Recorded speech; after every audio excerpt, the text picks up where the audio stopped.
Rampurhat new town এবার নতুন রূপে নতুন সাজে আপনাদের জন্য অনলাইন প্ল্যাটফর্মে সূচনা করল।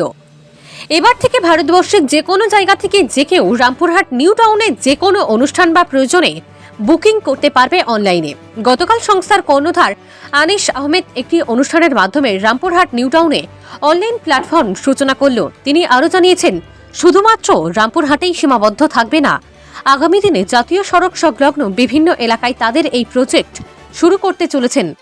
বিস্তারিত শুনে নেব রামপুরহাট নিউ টাউনের কর্ণধার আনিস আহমেদের মুখ থেকে।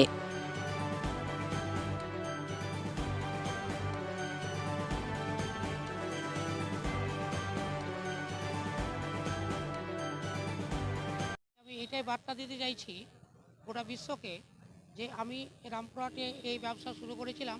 এই ব্যবসার 1990 সালে আমার ওই ব্যবসা চালু শুরু হয়েছিল। হ্যাঁ, সেই ব্যবসাটাকে আমি আজকে যে জায়গায় নিয়ে এসেছি, সেই জায়গা পূর্বের চিত্র এবং যা স্বপ্ন আছে এই সমস্ত কিছু এই ওয়েবসাইটের মাধ্যমে মানুষকে আমি বার্তা দিতে চাইছি। এই বার্তা দিতে চাইছি যে আমি এখন যে এটা করছি সেটা উদ্দেশ্য হচ্ছে যে আমি একটা প্রতিটা টাউনের পাশে একটা টাউনশিপ নিউ টাউন তৈরি করব। প্রতিটা টাউনের নাম দিয়ে নিউ টাউন তৈরি হবে। সেখানে এমন একটা পরিবেশ আমি দিতে চাইছি, মানুষকে প্রেজেন্টেশন দিতে চাইছি যে সমস্ত যেসব পরিবেশে বিভিন্ন রকম পরিবেশের সমস্যা আছে, সেই সমস্যাগুলোকে যাতে না থাকে সেগুলো মাথা কাটিয়ে সেই সমস্যা ছাড়া আমি একটা ভালো পরিবেশ মানুষকে আমি প্রেজেন্টেশন দিতে চাইছি। না, এটা আমি যেটা শুরু করেছি এই হাই রোড অনুযায়ী, এই আমার যে দাঁড়িয়ে আছে এখান থেকে উত্তর এবং দক্ষিণে হাই রোডে যত দিকে আছে, যেমন ইতিমধ্যে আমাদের নলহাটি নিউ টাউন আমার কাজ শুরু হয়ে যাচ্ছে। হ্যাঁ, Mallarpur new town, Suri new town, Lalbagh new town, এইভাবে আমাদের কাজগুলো নেওয়া হচ্ছে। এই রাস্তাকে নিয়ে আমি যতগুলো টাউনশিপ পড়বে সেই টাউনগুলো আমি করবো এবং ভারতবর্ষ জুড়ে এই আমার স্বপ্ন আছে। হ্যাঁ, যে ভারতবর্ষ জুড়ে আমি এই টাউনশিপ তৈরি করবো আর কি।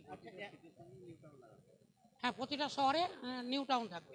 আজকে আমার যেটা ওই অ্যাডমিন যেটা হলো যে টাউনশিপ মানে নিউ টাউন কমপ্লেক্স, এই নিউ টাউন কমপ্লেক্সে ঢোকার পরে দেখা যাবে যে আপনি রামপুরহাট নিউ টাউনে ঢুকছেন, মল্লারপুর নিউ টাউনে ঢুকছেন, নলহাটি নিউ টাউনে ঢুকছেন, এইভাবে আলাদা আলাদা নিউ টাউন নিউ টাউনে ঢুকতে পারবে। একটা ওয়েবসাইটে সমস্ত তথ্যটাই থাকবে, একটা ওয়েবসাইটে সমস্ত তথ্য থাকবে, আমার আগের তথ্য এবং পরের স্বপ্ন আপকামিং প্রজেক্ট যেটা সমস্ত প্রজেক্ট এই এতেই থাকবে। আর জাতীয় সড়কের কথা বলছেন, এটা কি 14 নম্বর জাতীয় সড়ক নাকি যে কোনো জাতীয় সড়ক? এই 14 নম্বর দিয়ে আমরা শুরু হয়েছি, এই দিয়ে আমরা জাতীয় সড়কে যত দিকে যাবো গোটা ভারতবর্ষ যে জাতীয় সড়ক আছে সেইগুলোকে আমরা কভার করতে করতে যাবো।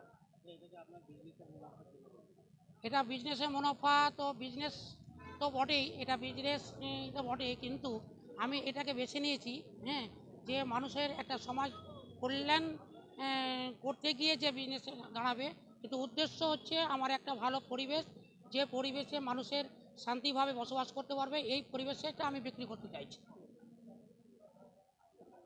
আমার নাম আনিস আহমেদ। আমি এই কোম্পানি কর্ণধার। আমার মাদার কোম্পানি হচ্ছে এমটি ডেভেলপার্স। এমটি ডেভেলপার্সের এগুলো প্রজেক্ট, রামপুরহাট নিউ টাউন একটা প্রজেক্ট, হ্যাঁ, এমটি কিচেন একটা প্রজেক্ট, হ্যাঁ, এমটি মার্ট একটা প্রজেক্ট, এমটি পার্ক একটা প্রজেক্ট, এমটি ইনডোর গেম একটা প্রজেক্ট। হ্যাঁ, এইভাবে আমাদের প্রচুর প্রজেক্ট আছে যেটা ওয়েবসাইটের মাধ্যমে আপনারা দেখতে পারবেন। তো একটা মুনাফা আছেই, মুনাফা ছাড়া তো কোনো প্রজেক্ট চলতে পারে না। হ্যাঁ, একটা মন্দির বা একটা মসজিদ তারও একটা ইকোনমিক্যাল একটা ফান্ড দরকার হয়। হ্যাঁ, তারও একটা ইয়ে আছে। সেই অনুযায়ী আমি এটা সোশ্যাল ওয়ার্কের জন্যই বেশিরভাগই করছি। যেমন আমার এখানে যদি আপনি কোনো একটা ফ্ল্যাট কিনতে আসেন, তাহলে ফ্ল্যাট কিনতে এসে আপনাকে রেজিস্ট্রেশন খরচা, আপনাকে জিএসটি বা আদার্স অনেক আনুষঙ্গিক যেগুলো আপনার দিতে হয়, এর সঙ্গে সঙ্গে আপনাকে আমাকে পে করতে হবে সোশ্যাল অ্যাক্টিভিটিস বলে একটা 1% টাকা আপনাকে পে করতে হবে। আপনি যদি কন্ট্রাক্টরও কাজ করেন আমাদের কোম্পানিতে, সেখানেও 1% আপনাকে পে করতে হবে এবং আমাদের কোম্পানির তরফ থেকে 1% টাকা এই ফান্ডে যায়। সেই ফান্ড থেকে আমরা বিভিন্ন সমাজের সোশ্যাল কাজ, হ্যাঁ, সোশ্যাল অ্যাক্টিভিটিস কাজ আমরা এখানে করছি। যেমন ইতিমধ্যে আমাদের এখানে একটা মেন গেটেই আমাদের ফুড ব্যাংক আছে, যে ফুড ব্যাংকটা 24 ঘন্টা মানুষ এসে অনাহার মানুষ এসে এখানে ফুড ব্যাংক থেকে খাবার পাবে। হ্যাঁ, এছাড়া আরও বিভিন্ন আমাদের কনসেপ্ট। হ্যাঁ, এই ফান্ড থেকে আমরা এই পরিবেশে বিভিন্ন রকম আমরা ইন্টারেস্টবিহীন টাকা আমরা অসুবিধার জন্য মানুষকে যে ফান্ড আছে, যেমন আমাদের জিম আছে, আমাদের অন্য অন্য অ্যাক্টিভিটি আছে, ওর সঙ্গে সঙ্গে আমরা ইকোনমিক্যাল অ্যাক্টিভিটিজও আমাদের আছে, যেগুলো আমাদের যেসব কর্মচারী বা যেসব কাজের লোক যারা যারা থাকবে তাদের যে ফান্ড, যারা কোনো বিপদে পড়লে তাদের ফান্ড দেওয়া হয়, এবার এই সমস্ত কিছু আমাদের ওয়েবসাইটে দেওয়া থাকবে, আপনারা ওখান থেকে কিন্তু পাবেন। অ্যাকচুয়ালি আমি একটা সমাজ ব্যবস্থা তৈরি করার এটা প্রচেষ্টা। না, আমার এই সোসাইটির মধ্যে ফার্স্ট আমি এটাকে লিপিবদ্ধ করে রাখছি। এরপরে আমাদের বাইরের লোক যেমন যারা আসবে এখানে 24 ঘন্টা খাবার পাবে, কাপড়ের তাদের ব্যবস্থা থাকবে।